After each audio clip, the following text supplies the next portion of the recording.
Hey Greg, I know it's been a while, but do you remember why you decided to join Real Geeks? I ended up hiring somebody to help me build pages and work on search engine optimization. And that person, her name was Jan, years and years ago, apparently she was building out a lot of the Real Geek clients' their websites, or at least I should say not a lot, but she was one of the early ones on that actually started building out a few Real Geeks websites. And I hired her to work on my website, and she says, "What in the world are you doing with this website? I can't do anything with it. Why don't you actually get a Real Geeks website?"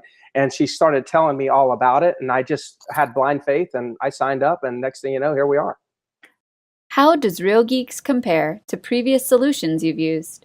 Real Geeks is the only website platform that I've actually had consumers, like real buyers, tell me how much they actually liked my website. It's also, I've had real estate agents that are in my marketplace that also say, "Gosh, I really like your website," and sometimes we actually look on your website. In addition to that, the back end for my team and the agents that are using the website, they report to me that it's much easier than all the other platforms that they've ever used. What type of impact has Real Geeks had on your business since joining? What is the ROI? We take last year, okay, and most years for at least the last 5, 7, 8 years, about 50% of our transactions are buyer side transactions. The other 50 is seller controlled transactions. And then out of the buyer transactions, so last year we may have had around 1,400 to 1,500 buyer side closings within our operation. And out of that, I could honestly say that at least 50% of the buyer transactions that we had came from the lead originated out of Real Geeks. There's something else I could add. hmm I think this is important. I think one of the biggest mistakes that real estate agents make when they're looking at a tool, whether it be Real Geeks or some other tool that they're looking at, is they look at what it costs. And let's say it costs X amount of dollars per month. And they look at that and they say, "Gosh, I don't know if I want to add that expense to my business." Real Geeks is not an expense. An expense is like a light bill, a telephone bill. This here is an investment. You need to look at it like this. It's like, okay, do I want to make this investment into Real Geeks? And if I make this investment, what will my return be? Everyone uses Real Geeks a little differently. Tell us how you incorporate Real Geeks into your business.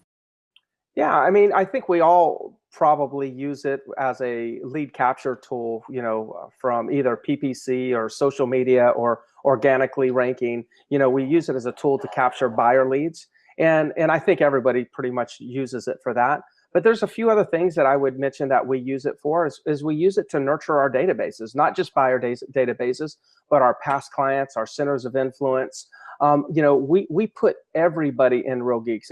If it's somebody that we've talked to and they own a piece of property and we just want to keep them up to date, we put them into Real Geeks and we will go to the market report and create a search so they're getting on a monthly basis all of the solds and actives for their particular community, as well as the information on days on the market and average square foot price and average price, et cetera. So the market reports.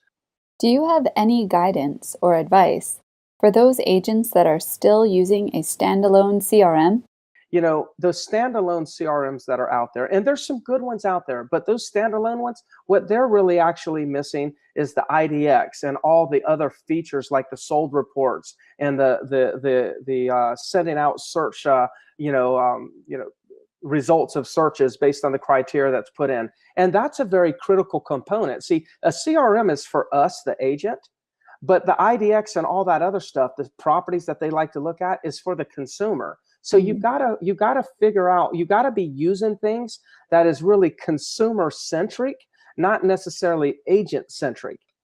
What advice would you have for someone that may be skeptical about changing solutions? You always have to remember, like, if you're in the conversation about potentially changing platforms, then there's probably something that existing platform's not providing for you, or there's probably something that you see could be provided that you feel like would give you an advantage.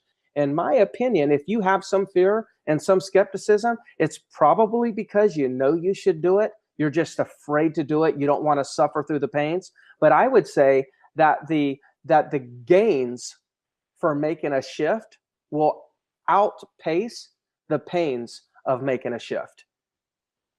What do you like best about Real Geeks? So number one would be the ease of use. The second thing is, and this is based on my bad experiences from other providers, is Real Geeks has never been that company that is constantly nickeling and diming me. I can call them up and say, hey, could you help me with this? And they say, sure. And they put me in the right hands and it gets done. And I don't get an invoice that says, hey, before you get to talk to John Doe and fix this problem, you're going to have to send us $500. And I'm not being nickeled and dimed to death. And I think some website platforms are designed to actually, their model for monetization is to constantly upsell you things.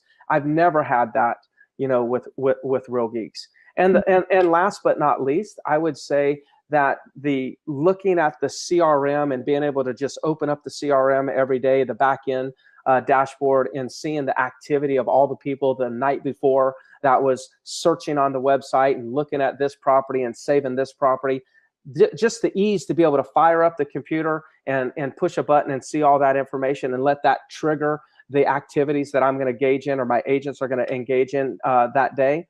Those things I find very, very helpful. Is there anything else you'd like to add? No matter what platform you choose to use, you've got to choose to use that platform. At the end of the day, though, you've got to put the time in to learn the system. You've got to put the time in to actually feed the system. And then you've got to put the time in to monitor the activity. And if you'll do those three things, you'll crush it with Real Geeks.